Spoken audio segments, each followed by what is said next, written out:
Oimore erokamano maduong' mar yudo thuolo mar kendo matudori kodwa e weche manyien mago mag Oimore sa 3 mar otieno odiechiengni mabende wamenyo weche mopogore kanyero momako mag siasa ka bende wagoyo taruben e dweche 8 ma sirkand Kenya Kwanza osebedo katiyo. Bende gisechopo singo mage to bende gichopo gi e yonoero makare. Kanyakla bende mendie mano twak mabende wadhi bedo godo e chenro mar mine wacho mano midhiero mabende joma mine kanyakla kod nyithindo manyiri kale e kinde mag ria mana tok mabende wabiro bedo godo bang'e kanyero. Kata kamano gisani magi e weche mawamiyo pek.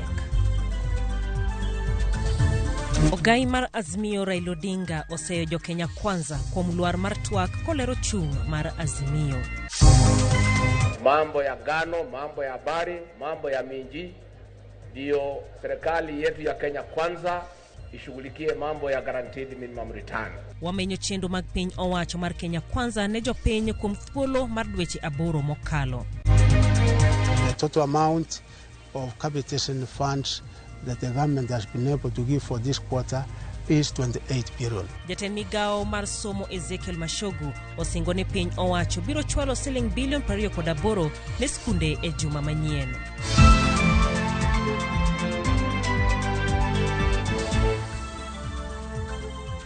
Machiegni iluongane Jaelieta jaloko marwa en Elizabeth Otieno.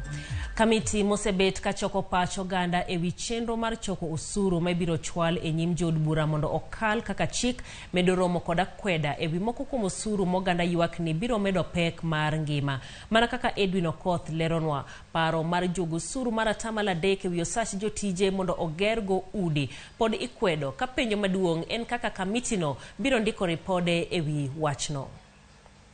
Odong' mana ndalo achiel kende to ndalo 7 manoket thenge ne chiko it ne oganda e wi paro mar chik mar choko osuru e pacho ka finance bill biro rumo. Gisewinjo pacho oganda mopogore e wi moko kuom chenro mag choko osuru mabiro siro bajet mar hiko omenda machakore dwe mar 7 higani. Kata kamano, wach achiel pod omok e wi oganda. This housing program with one thing, with the teachings of Pastor Mackenzie. Because this proposal is promising us heaven. It's promising us a very good life in future. A very comfortable way of staying in future. But we have to kill ourselves today for us to be able to get that future. Honorable Chair, we want to be comfortable today and we want to be comfortable tomorrow. Let us not kill ourselves today for the sake of tomorrow. Ka opogore kod ote mayore yor mbui ma ok tin 1,500 ma kamitino oseyudo. Kamitino mabendo telne kod jaod bura mamolo Kuria Kimani osewinjo ywak mowuok kuom oganda mawacho ni ka omedo osuru ma ijuogi wi modhi mag nyamburko pek mar ngima biro bembo oganda. And as we know, fuel is a cost in the entire supply chain, from manufacture to the transport to the time the consumption of the final product reaches to your business or your table. So if we alter the VAT from 8 to 16, then the cost of the entire supply chain is distorted and highly increases. So in that regard, we propose that VAT is maintained at the current rate of 8% and not increased to 16%. Kata mana jogo man kod ber maginene wi moko kuom chenro magolo osuru e wi mwandu kaka gas mar tedo bende ni kod toho kaka gibiro yudo fuong'ruok. Luoro bende nitiere ni kata bed ni piny owacho ni kod paro mar medo choko mag osuru kuom oganda, mibadhi nyalo rocho dongruok moro amora ma jopiny onego yudi kowuok kuom osurugo. Wach makamano ne okelo liete kind jood bura kod oganda e nyim kamitino ma pod rito winjo pach girobe ma ok tin e 50 e kind chieng' Jumapil kod wuok tich jumani. Quests. And you were there. So you were there. I was there with you. Yourself in the 11th Parliament and the 12th Parliament and the Honorable Ambassador Langat here in the 11th Parliament. Do you know what you did? Myself included in 12th Parliament. You took us to 9.42 trillion shillings debt. It was your decision. It was my decision. It was his decision. Paro mar chik no nyaka chope nyim od bura makale kapok oromo tarik 15 ma ibiro somie bajet mokwongo mar sirkand Kenya Kwanza. Is a test to see how if public participation really works in the country. I've been here since around 10, and every presentation that has been made has been making oppositions to particular clauses in this bill. We are waiting and watching keenly. And this is just a small fraction of the representation of the Kenyan people. People are talking outside there, and I know you are hearing. The tone that is coming from the government is that this is going to pass without changing even a single comma. Kenyans are watching. Kenyans are hoping you are going to live up to your mandate because they elected you to represent them. Edwin Okoth, Ramogi TV, Nairobi. Bang' twak e kind Azimio One Kenya Alliance kod Kenya Kwanza gore e Luanda, ogai mar Azimio Raila Odinga ogolo duonde. E ote manochwal ne ute fwambo, Odinga kwedo jo Kenya Kwanza kuom remiyo pek dwach jopiny mane jo Azimio ochwale twak. Odinga wacho ni rem piedho duol mar IBC biro kelo midhiero ne jo Kenya duto, ok ne jo Azimio kende. Omedo ni chiwo lemo kaluwore kod dho udi mayo jopiny moko thuolo mag tije. Bende oteno Odinga oseyo chenro ma Kenya Kwanza mag nywando duond buche e bwo mabul achiel, kowacho ni jo Kenya Kwanza nyalo tiyo kod kwan gi mamalo e od bura mar kalo chike makoch. E kinde no Raila bendo lero ni gikedo ne jotije makoro icha ng'ad atamala 3 mar osachgi ne chenro mar gero ute ne manengo gi oyweyo. Bendo seyo wach mar chugo usuru kinde ka kinde, kowacho ni biro thiro dongruok jo Kenya mapiny. Raila medo ni okedo ni jotije sirkal biro ng'ad atamalo 30 mag chudo mambalang', kolero ni chugo usuru ewi mwandu mag dusruok biro thiro ohala ahinya to ne rowere mantiere e sekta no. Kotieke otene, Odinga ondiko ne sirkand Kenya Kwanza ni nyaka chiw duoko mapiyo ne jopiny mar geng'o midhiero mathoth.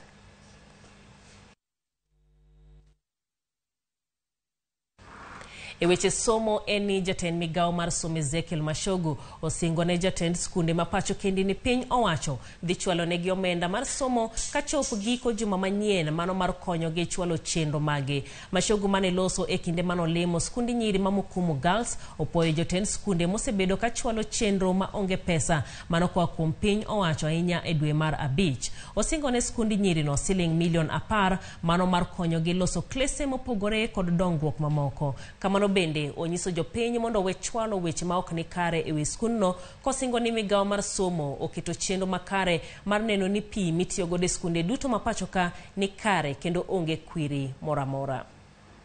I would want to ask the community around, the media, so that we embrace this school. This is our school. And out of the challenges that have been there, we need to give positive reinforcements to the school.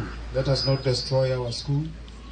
This is our alliance in Kakamega.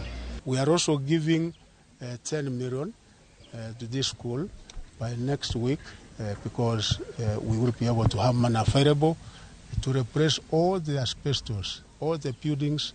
We are going to come up with new iron sheets such that we replace the iron sheets which were put there years ago. Finally, I want to assure Kenyans that funds for capitation for our junior secondary schools and senior secondary schools has now been given to us by National Treasury, and we are dispersing the funds to all the schools in Kenya by next week. The total amount of capitation funds that the government has been able to give for this quarter is 28 billion. Sigana machielo mabende wamiyo peko dhiambo masani eni dweche aboro sani nyaka piny owacho mar Kenya Kwanza ne kao telo bang' yiero maduong' mokalo. Jatend piny William Ruto nomiyo jopiny singo mathoth e kinde campaigns. Bende singo gi osechop kare. Chris Owino kolonwa telo mar Kenya Kwanza e bwo dweche aboro kaachiel gi singo mane gichiwo ne jo Kenya. William Samoei Ruto. Dweche aboro mokalo, oganda jo Kenya nen kod geno mathoth e kinde mane girwako telo manyien mar jatend piny Dr. William Ruto. Rowere, johala matindo, jopur kod jopiny ne rito gi liyo telo mar Kenya Kwanza kaluwore kod weche kod singo mamit ka mor kich mane Kenya Kwanza ogolo e kinde campaigns. Achiel kuom kidienje mag jopiny mane rito gi siro nyotelo mar William Ruto ne en jopiny mayuto gi ni piny kata hustlers. Kaluwore kodgi, mane en thuolo mar japiny mayuto ne piny donjo e serikal kendo yudo konyruok e bwo chenro mar dongruok mar bottom up. Dweche 8 e apisi, bende nitiere lokruok moro amora ma japiny mochando kata hustlers oseyudo koseywak winyo olokore. Nitiere paro ni jatend piny Dr. William Ruto kod piny owacho mar Kenya Kwanza ne oloko tokgi ne japiny mochando tok donjo e piny owacho. Adiera ni kanye?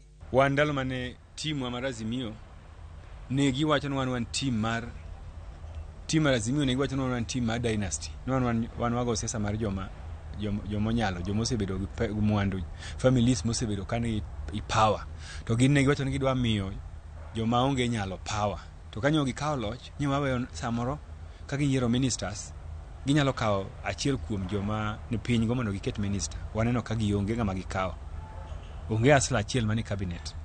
Kanyo cha giyiero PSS onge asla. Budget mosebedo kotiyogo, sirikal obedo katiyogo ne budget mar sirikal mane nitie ya mokalo. Koro samoko mwantie ni eka waloso budget mokwongo mar Kenya Kwanza. Omiyo wana wuon kipacha en ni budget mwatimo mokwongo mar Kenya Kwanza ni bro miyo wa nyise ni to sirikal dhi timo ang'o. To dhi biro sirikal machal nade mbele ka. Gik mosetim e kinde mokalo dweche 8 mokalo gin gik ma wanyawo chon gin kojolo. Gik ma ibawo nikech ne ok en budget mare. Achiel kuom singo madongo mane kweth mar Kenya Kwanza kod Azimio miyo jo Kenya kinde campaigns ne en duoko piny nengo mar ngima. Riwruok mar Azimio osebedo kaseyo piny owacho mar Kenya Kwanza kuom dhi nyime kod miyo jopiny osuru kar miyo jopiny fuong'ruok. To weche mag bero ngima jopiny to onge mano to gisetime zero. Nikech ndalo mo Uhuru ne en president, Uhuru nokelo gino subsidy. Bech mafuta ne piny, bech mogo ne piny. Subsidies go ne gigolo. Giwacho ni gin gi save pesa ma gi save no onge. Okwane kuma pesa no nitie. Achiel kuom chike ma gikelo en kaka gidwa medo bei mar mafuta. Bei mar mafuta kisemedo, isehinyo japiny te. Nikech kata kiwacho ni dwa konyo japiny mondo opur maber. Nyocha giwacho ni gitimo gimiluongo ni subsidized production. Nyoma penjo gi committee mar agriculture kae nyoro nto nyaka nene ukaw loch dweche 9. Fertilizer seeds manu miyo jopiny pok gichiek tichedi. To cost of living ok en maembe manie tado kata manie yath malo minyalo kawo tipo no tiduoko piny. Giwacho ni cost of living kaduok piny. Cost of living en gima ikelo gik mang'eny kabisa. Sane gima omiyo cost of living ni malo, iwacho ni bei mar ngima odhi malo, garama mar ngima odhi malo nikech dola odhi malo e piny mangima, ok Kenya kende. Dola itiyo kod e pinje mang'eny. Kendo yudo ka kidhi Uganda itiyo gi dola. Kidhi Zimbabwe ka, kidhi South Africa inyiewo oil inyiewo gi dola. Sama bech dola odhi malo to bech gik moko nyaka dhi malo. Koro gima timo sani ka sirikal en ng'iyo nto monyalo duogo nadi bech dola piny mondo chiemo bed bei mayot. Kenya Kwanza kata kamano neno okang' mar miyo jopur mbolea e nengo moyweyo kaka yo mar duoko piny nengo chiemo kaachiel gi miyo jopiny fuong'ruok. Igeni sama wanyiewo oduma moa oko, wanyiewo chele moa oko, wanyiewo gik mang'eny mwakelo Kenya kae inyiewo moa oko. Giyo kinyiewo moa oko inyiewo gi dola.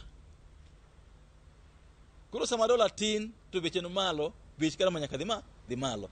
Koro mino kanyo wacho ni sirikal wacho na waket mbolea, waket kodhi mondo jowo opidh cham, mondo obed gi cham e Kenya ka, nyiewo cham moa oko mondo bech dola odog piny, bech chiemo odog piny. Koro gima sirikal timo mondo wane ni garama mar chiemo odog piny kata mangi maisha odog piny. Gima biro miyo garama odhi malo mar maisha Kenya ka en gope mana holo mang'eny moa oko. Sama wuoyi koro ni you can charge governors go koko. Nigi biro loro counties pesa onge. Nikech ang'o? Pesa kowuok week a week 20 billion idhi chulo go mar China. Ne ntiere luoro motelo ne yiero maduong' mokalo ni piny owacho mar Kenya Kwanza dhi rocho telo mag gwenge. Bende nitiere adiera ewi luoro makamae kalore ni sirikal mag counties pok oyudo pok margi mar omenda mag dwe mar 4 kod dwe mar 5. Every day Kenya pesa ma ichoko in between 6 to 7 billion ma kiare choko every day. Kujo tich abich to gowi. Kini choko kuk tich. Kujo tich abich to gowi. Pesa ma ok choko mang'eny ng'enyne en mar gowi. Omiyo ng'ato ikuonde devolution kenda ni kondi kenda makuyud pesa. I've told you CDF wane bunge kai kumwati bunge kai. Sani wadak do jadek kapok chulo pesa mal mileage madhi dala giduogo. Poko miu. Okay, devolution kende kendo mano nyaka very clear ni piny mangima onge pesa monego bed ni counties yudo mondo otimgo activities magitimo sani kata kapok imedo gi magidwa chwalogo ema pod onge. Sani wadhi dwe mar 6 dweche 5 monego bed ni pesa county dhi pok odhi. Koro you are very ambitious, in very ambitious Chris, wach ni mawacho ne gi promise ni bo chwalo function. Gichwalo functions ma functions man tie ma ogenya ore pesa. Igen chwalo more functions means ni functions dig pesa. Kaka an example en kaka kronyo gibiri committee wanyoro. Kuom thuolo mar jumbe 3 mokalo piny owacho mar Kenya Kwanza oseyudore kama deny kuom thungo jopiny kod osuru to moloyo paro mar ng'ado atamalo 3 mag osara mag jotich e gero udi. En ang'o momiyo piny owacho mar Kenya Kwanza chuno jopiny kod chenro makamae? Wan ka wabunge gima nyaka wang'i en ni koponi gero ute 500,000 Homa Bay. To men kila gimora mora mitiyogo e utego Madrid Homa Bay ogol Homa Bay. Gero ute 1,000 Siaya. To gimora mora migolo mitiyogo igero utego ken loso pata to lose Siaya. Ken loso drise olose Siaya. Ken joma tiyo kuno jogote akanye owasi mondo pesa odong kanyo. Koro an gima a support ne wach ma housing en ni odhi kelo tije mang'eny. Kata odoko ni piny owacho mar Kenya Kwanza oseyudo seyo kuom reme chopo singo mage, jatend piny Dr. William Ruto bende ni gisunga kuom chopo moko kuom singo mage. Moko kuom singo ma Ruto oseketo e tim gin gwelo joyal buche 6 mag doho mar Court of Appeal kaachiel kod chuogo omenda mar Hustler Fund. Ruto bende osechopo singo mar chuogo omenda moyedhi mar bad migawo mar doho kaachiel kod bad migawo mar obila. Jodak makadho wadh Nam Chumbi bende nigi mor bang' Ruto duoko negi tije makadho wadh Nam Chumbi e boma ma Mombasa. Piny owacho mar Kenya Kwanza bende nigi sunga kuom chopo singo mare mar miyo jopiny mbolea e nengo moyweyo. Mabiro kata doko ni mbolea makamano ok yudore e gwenge mathoth ma pacho kae. Kata kamano, William Ruto pod nigi gowi mar jo Kenya e wi weche mathoth. Jopiny pod gwonyore gi pado dweche 8 tok Ruto kawo telo ma pacho kae ka sirikal mamalo pod omoko e moko kuom tije mag sirikal mag counties. Wakeini bende pod rito William Ruto mondo okete tim chik mar 2 e wi adek mar chwech e kinde ma kambi mar ndeke ma pacho kae KQ bende pod dhi nyime kod yudo lal. Chris Owino, Ramogi TV, Nairobi. Anyuola osiepe kod johera mag Ramogi TV nochokore iko mar Tony Duncan Ochonjo kawuono e gweng' ma Nyakach County ma Kisumu. Ochonjo ma en jamijinyiero e chenro mar nyako chia e wang' jowi mar Ramogi TV ne opakore kod nying mar Brian Njugu. Ochonjo notho tarik 11 dweni e kinde manoyudo thieth bang' bedo matuo kuom thuolo malach. Bende nomiyo jinyiero e mbui mar TikTok gi jowetege Onsongo gi Mike Wako. Johera mage nochopo karomgi e ik mare dala ma Nyakach kawuono ka bende wamedo kwayo hocho makende ne anyuola kod osiepe.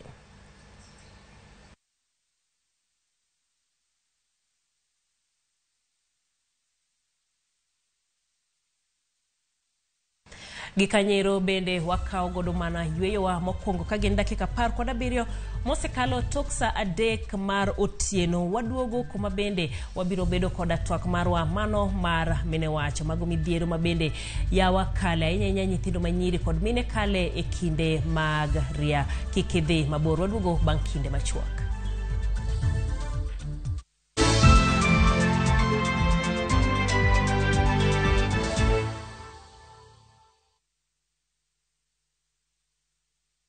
Jishindie Smart TV kwa shabiki.com kila wiki.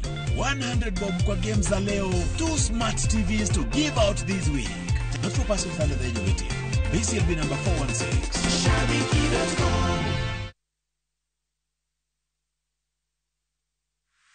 Is bad breath getting in your way? FreshMed mouthwash is formulated with fluoride and essential oils designed to fight bacteria that causes bad breath and tooth decay, working to give you a stronger enamel, fresher breath, and healthier gums. For better oral hygiene, try FreshMed today. Available in ice mint and spearmint flavors in all outlets near you. From Tropical Brands. Could have been done with your part of the bargain. I cannot. You bail out now. You get nothing. Follow the story of Yokubu who blackmails his neighbor. No one is too poor to have something to give. What are you talking about? Wait, please. In addition to everything else, he commits a sexual assault against Stella. I know you've been sleeping with my son. He did it. Who did what? He told me he was going to kill me if I told anyone. What are you doing in my house? We are pregnant. How sure are you the baby is even yours? Now Stella is pregnant and a lot more truth is about to come out. There's this secret. Story, not to suspense. We have another brother. View Sasa brings you an exclusive series, Dreadful Twist.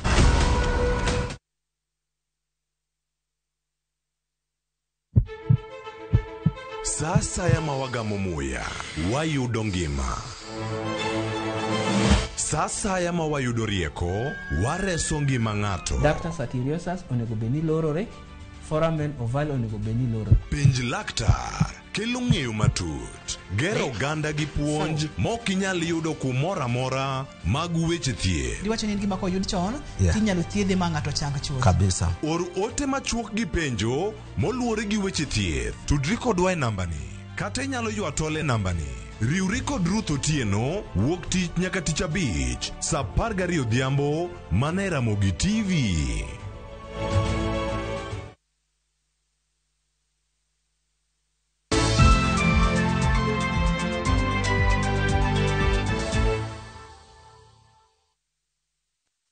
Machiegni kendo ritruok e kinde ria en gino miparo ni itimo makare. Kata kamano pek maka kod kacha mono thoth nyiri kata mine timo kamano. Jokanye migepe mopogore owuok oko mar puonjo nyithindo manyiri manitiere kind higni 10 kod 3 nyaka 10 kod 4 ewi kaka ginyalo ritore makare e kinde ria kaka yorno mar jiwo somo kod dongruok mar nyithindo manyiri kaka owinjore. Millicent Adhiambo miyowa ler mathoth.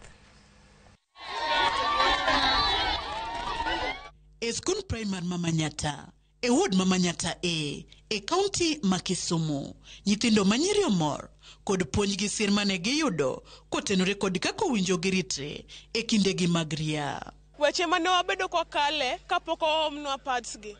Mokwongo, jomoko onge gi nyalo moro mar yudo pads gi. Nyuol gi onge gi nyalo mar yudo siling 50 kata mokalo kanyo mar nyiew ne gi pads gi. Ne gionge kaka ginyalo timo, moko ne tiyo nyaka gi tissue mane jomoko kata ne onge godo, to ne gichwere law gi.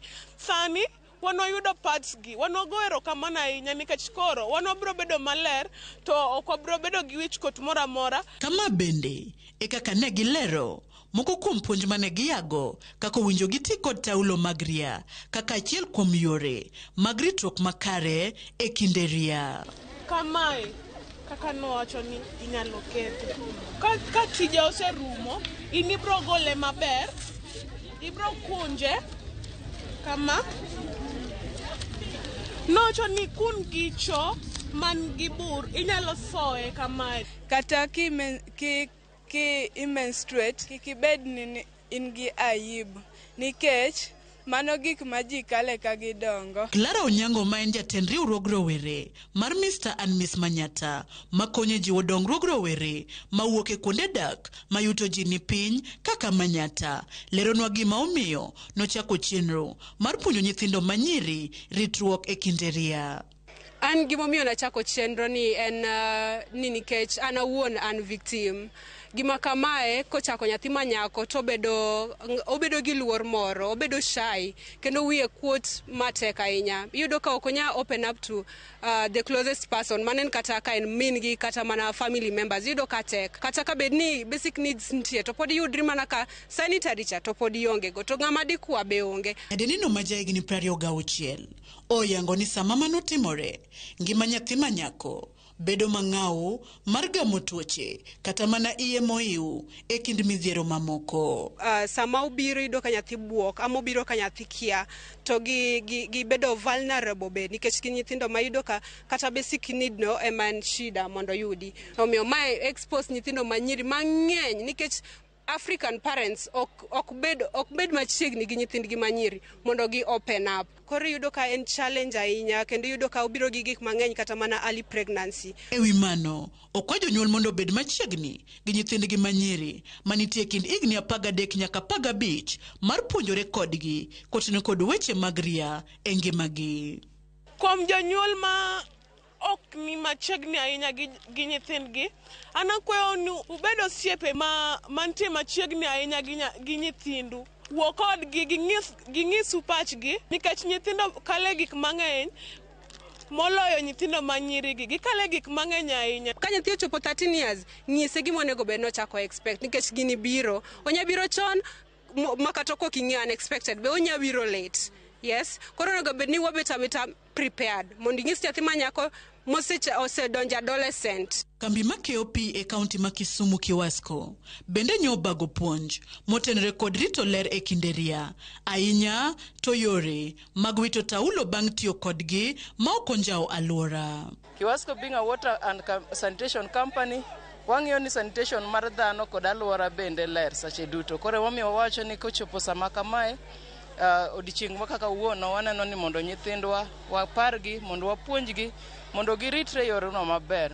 Komachielo e kaunti ma Siaya, riwruok ma ok mar piny owacho mar Nutrition Kenya kuom tudruok kod tend kaunti no kokalo kuom riwruok mar Friends of Segere bende oketo chenro mar puonjo nyithindo manyiri e skunde duto e kaunti no kotelie kod jatatije mar Nutrition Kenya Martha Nyagaya. Stigma around menstruation that we want to break today. We want to tell you that menstruation is normal. It is a way of demonstrating your beautiful being as a girl. You should not be shy about it. Do not fear your mom, do not fear your dad. Talk to them, ask them, tell them this is what I'm feeling. This is what I want. How do I do this? How can I handle myself? You touch my private part. Nyithindo manyiri ma ochan rem chopo e somo poni ok giyudo yore makare mag ritruok e kinde ria. Mae miyo moko kuomgi dok chien kata e somgi, gino makoro miyo jokanyo jiwo puonj kod sir mar neno ni nyathi manyako odongore kaka owinjore. Millicent Adhiambo, Ramogi TV, Manyata, Kisumu County.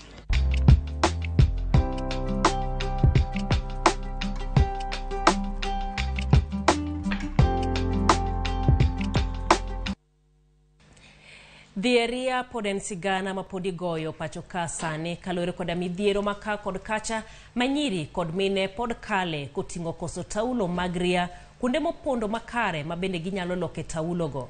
Kamano bende ywak osebedo e wi bech taulo miuso e dukni kod chenro mar piny owacho mar chwalo taulogo e skunde.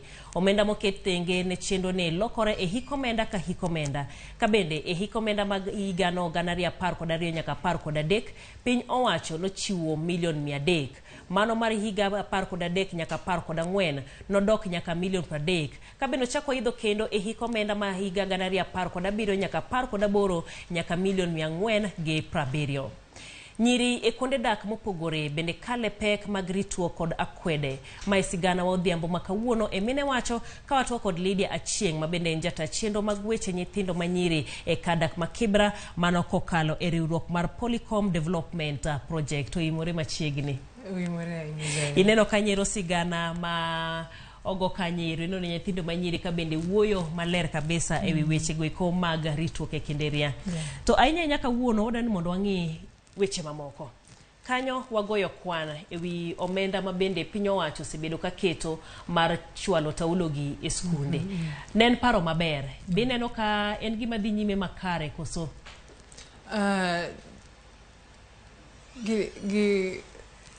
Miyo nyithindo ma dhi school sanitary towels, mano it's a very nice gima sirkal timo to ber.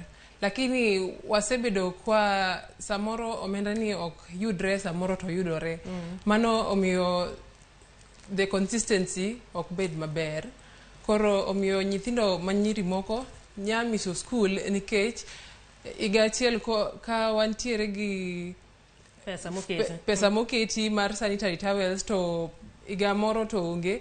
Koro ineno ni consistency ni to onge. Iwinjo. Koro it's a good initiative, lakini sirkal onego manye kakotimo. Omed kasore. Omed kasore. Mano bende iwuoye wach mar bech taulo magre kata sanitary towels mantiere sani, ma bende wacho ni bechgi ni malo kod usuru mikete. Ka rabo yunga kata kondom tichiwo nono, ywak osebedo ni tang'o miyo taulo gi dak chiw nono nikech gin gik mochuno kabisa. Kar taxation no iyudo ni sani to taxation obeto e gimora mora te, lakini iyudo ni pod wanya yudo kondom donge. Lakini menstruation is a must, but sex is a choice donge.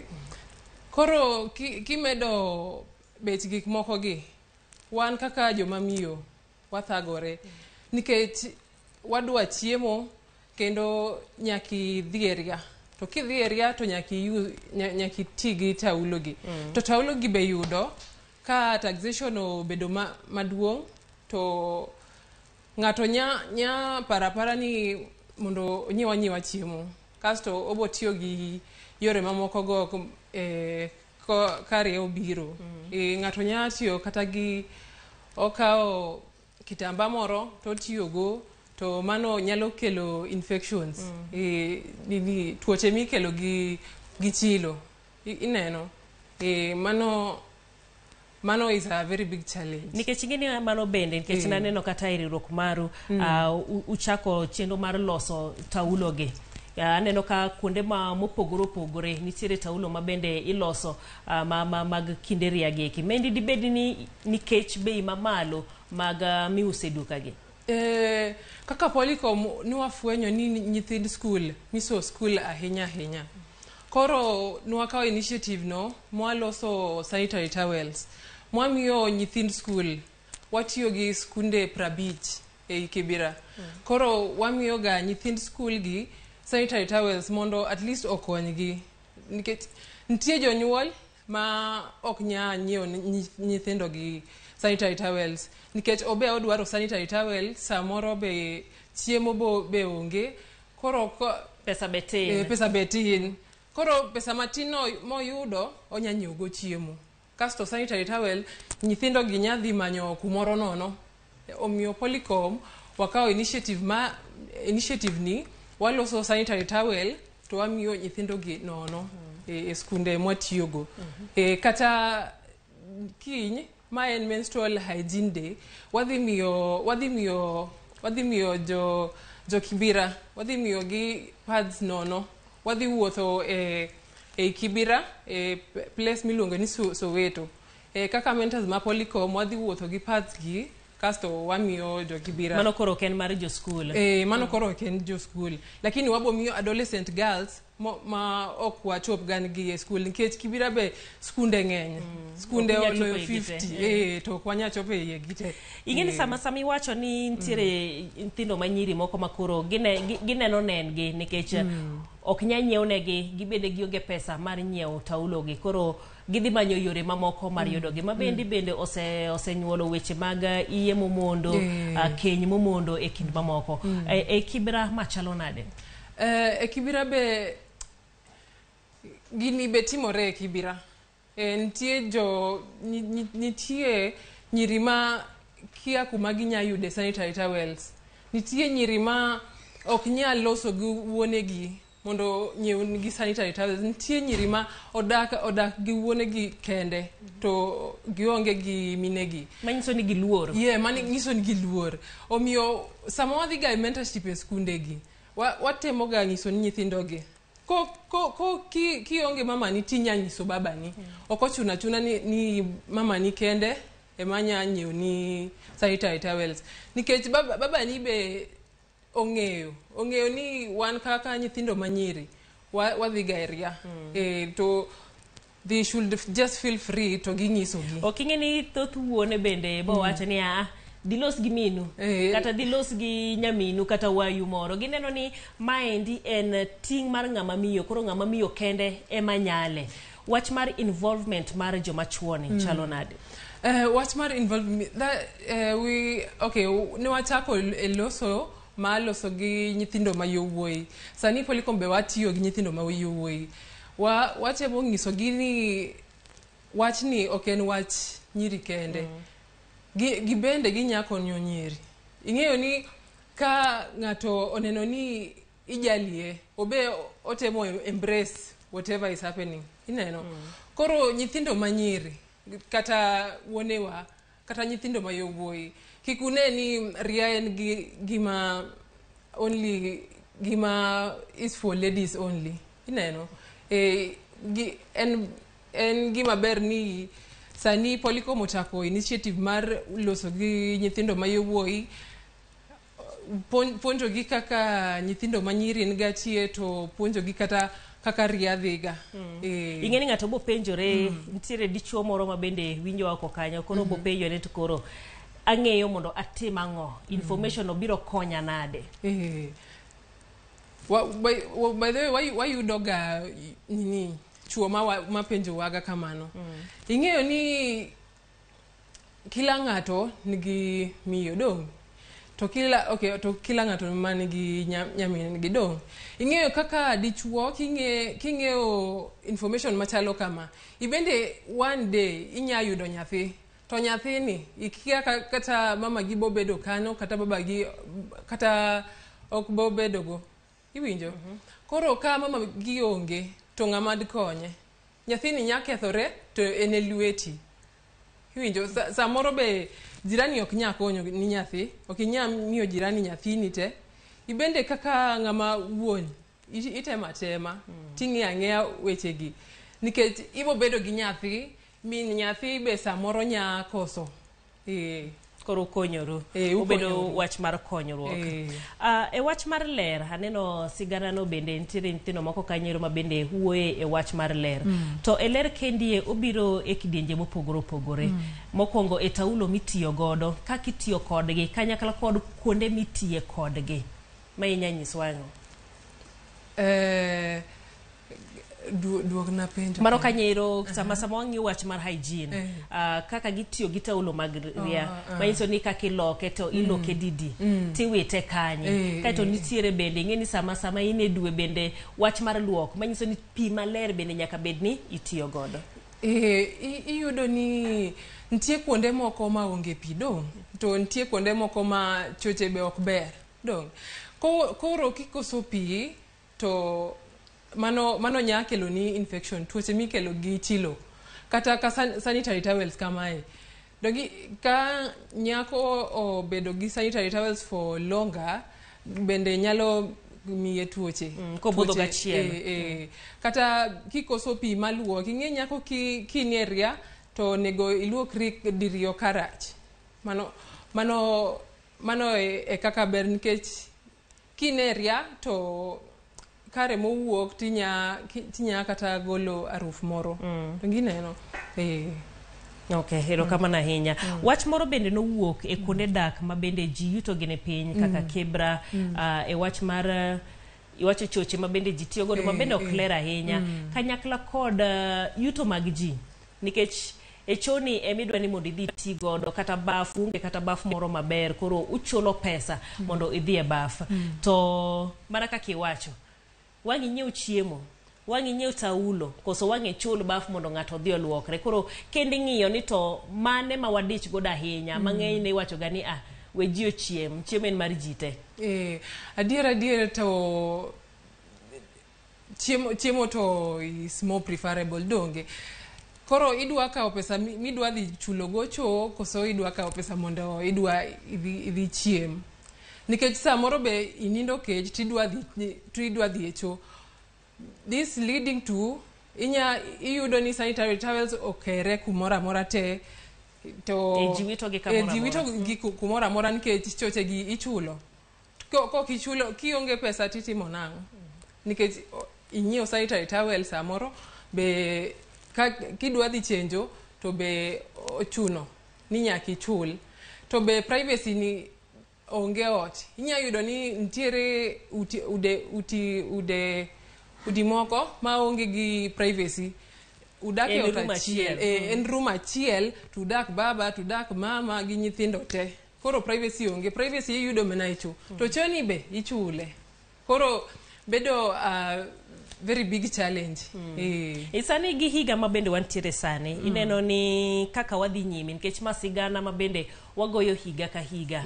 Ang'o mowinjo bedne itimo? Mokwongo ne riwruoge kaka una kaka Polycom Development kanyakla koda piny owacho mano mar ng'iyo ni weche mag riagi kata nyithindo manyiri weche mag akweda urumo ngimagi obedo makare ahinya kinde mag ria. Okay, aparo ni organizations ma tiyo gi nyiri onego riwre mondo okony nyiri gi piny owacho be oteme o reduce taxation ma nini oboke mag ria taulo nikech nyithindo ma nyiri dhi safa ahinya kaka taxation ni osemedore ahinya. Sani sanitary towels mane wanyiewo ga 50 cha osebedo 95. Koro be odhi bet matek kodwa. Koro wariwa kaka organizations ma tiyo gi nyiri be kan tiyo organization be manyalo loso sanitary towels ka Polycom loso e Kibira be moro nyalo loso e slum moro kato Kibra be duong'. Kibra be duong'. Okwanya chiwo Kibira te. Ero kamana hinya. Wachni mogik kakoro watieko. Wachna mogik ni wachna mogik adwa miyo nyithindo manyiri. Un kaka nyithindo manyiri ubet jomoherore, jomoritore. Ki bedo gi ria to kikiluor. Ria en gima is very normal. To in kaka janyuol bet but nyathini. Winje nyathini, winje gima nyathini wacho. Ero kamana hinya. Mano kanyero Lydia Achieng' Odhiambo mabende tiyo e riwruogno ero mar Polycom Development Project mantiere e gwenge ma Kibra kabende wang'iyo mago midhiero mag ria kanyakla kod yore mabende inyala kony godo. Ero kamano maduong' mano ne chenro mar mine wacho. Wadhi e yweyo kendo waduogo gi mathoth.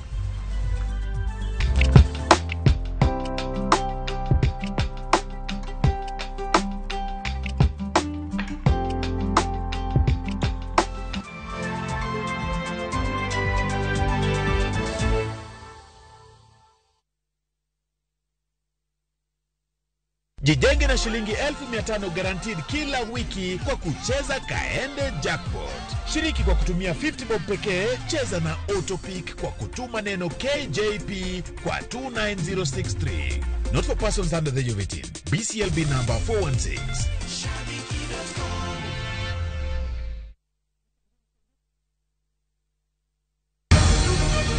Joluo cha pesa.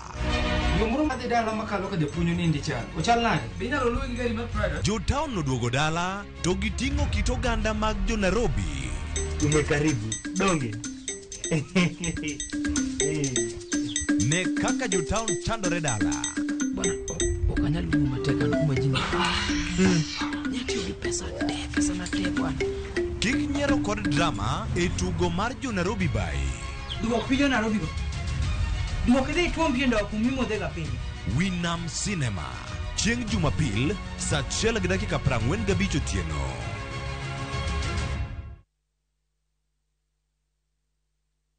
Jatelo mano biro kae nyoro, odwa riwo arus kodi. Hera motwere kidi Lwanda, omuoche kind osiepe ariyo. Jiteng'i. Neno no kende ok nyal romo. Wange gi nyaka. Miriambo thinyore lela, kendo kelo mirima kod lit. Anang'eni do ng'at maber kaka. Bende anyuola kod osiepe nyalo donjo e kind osiepe ariyogi. Bedi, en ok ohera kata matin. Inyalo chopo kanya gi jal ma ihero kiling'ling'. Ne Suresh ni oko, ibende biwadhi. Ng'at mabokendo Pragya, ng'ano nigi hawi. Kik iwe ma ok ineno sigana mar hera motwere mar kumkum Bagya. Ok anyalo yudo yo manyalo wacho nigo ni aheri. Yud chenro mar kumkum Bagya gi dholuo sani koro e View sasa.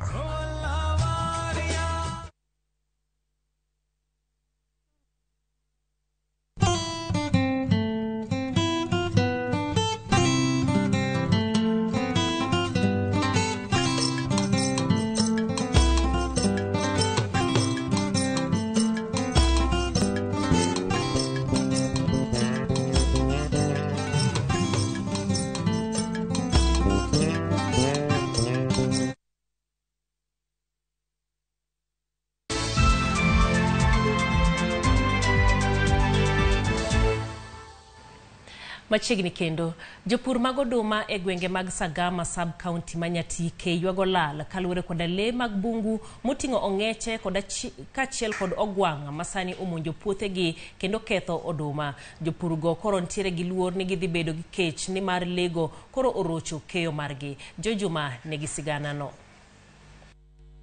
Higa ma okalo thoth jopur mag oduma e wodno ma North Kadem to e gwego mag Sagama e sub-kono Manyatike ok noyudo keyo maber nikech midhiero mathoth kaka mano mar oro mabende koro kel kod lokruok mag kor lwasi. Winyo nitie kama iluongo ni kware, mago be golo ketowa gi rito ma ka ok irito maber to oduma ok ti. Kachako gik ni koro oduma ogik kama koro idwa chame, wachako wayudo kendo ka ong'eche, chiewu, ogwenge bende bire iye kanyako ndiegi. Aluwore gi Kademwa ka, maisa tek nikech chieng' rieny kopo ni koth ochwe kama mwaneno.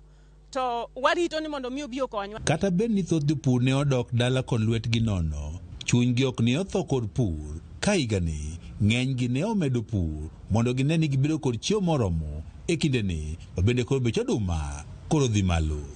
Geno margi e higani en mar bedo kod keyo maber kaluwore kod koth ma osuche moromo e gwengego.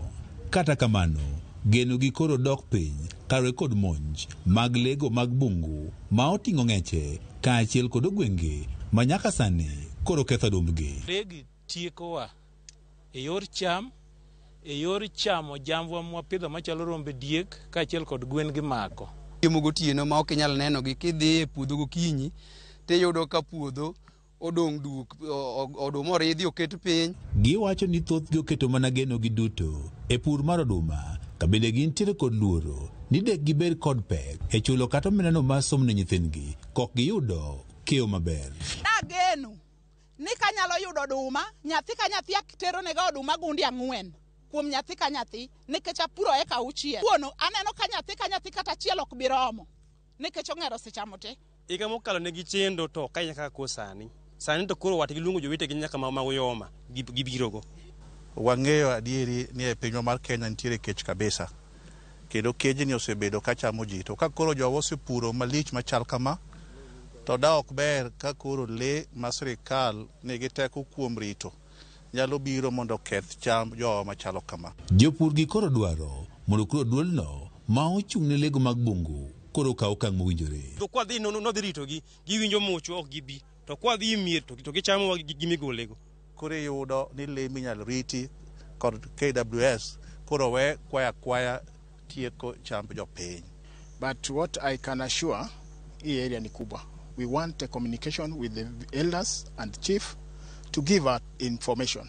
Ywak ka otende kod le mag bungu maketho cham ok en mana manoero ma igolo kod jopur e gwego mag Sagama kende, to kata jopur mathoth bende koro puro e alwora ma Nam Lolwe. Jojuma, Ramogi TV, Migori. Jatend migao mar limbe kod lee mag bunge Penina Malonza oseyo jodak mayoro bunge mag lee kendo gedo e bunge go ne ginyayo monj mag lee.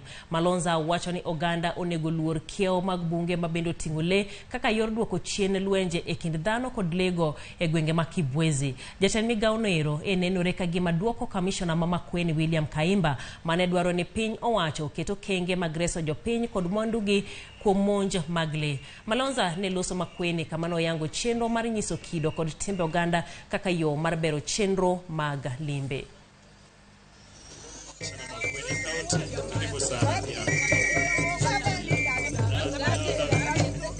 I would wish that that land, there is a conflict of the settlers and the KWS. Currently, they are likely even to take us to court, the security team, because they want us to issue them with consent to subdivide that land. But as it is not possible because it is contested by KWS. So, as a security team, we are asking your ministry if it can fast track this issue so that we know where we stand. Mimi leo nimeamka na msisimuko wa kuambia watu siko tayari kutibu zile vitu tunaita symptoms. I want to deal with the root cause.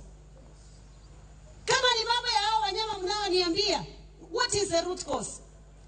Sisi tumenyakua sehemu zao. Sisi hatujawapa maji. Sisi hatujawatafutia chakula wakati wa kiangazi. Kwa nini tungoje mpaka mtu afe? Kwa nini tungoje mpaka mtu aumizwe? Tunarudi pale mashinani katika kila jambo, hata hili. Maana mpaka tujifunze kuangalia root cause ni nini.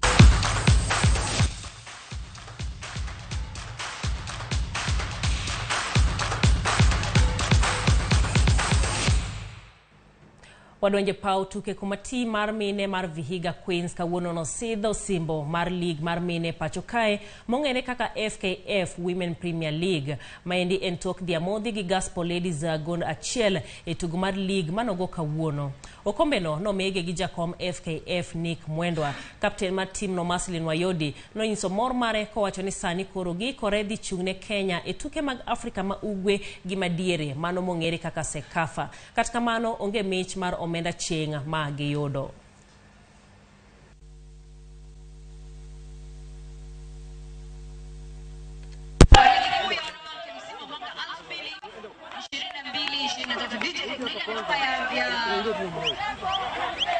Ninafuraha sana. Kwanza ni mshukuru Mwenyezi Mungu kutuwezesha kufika hapa.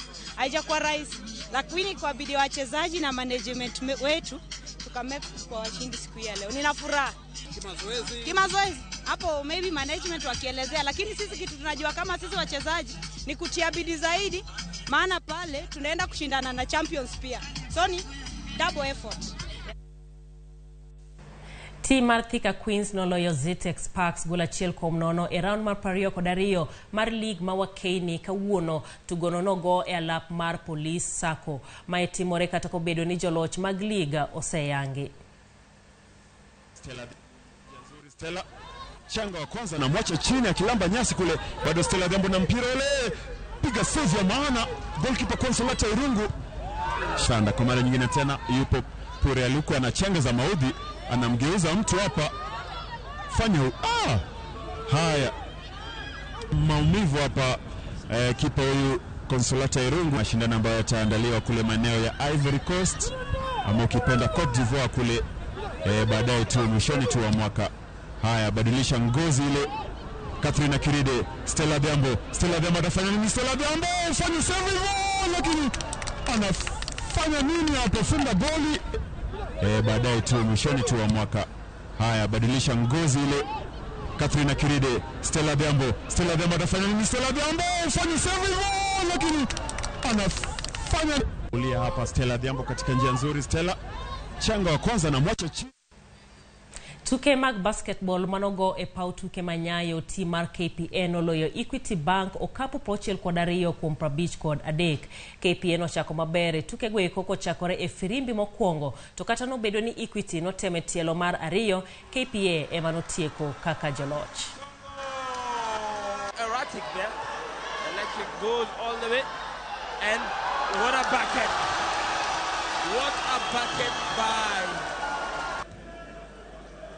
Catherine Okoch, the chain Angalao leo kama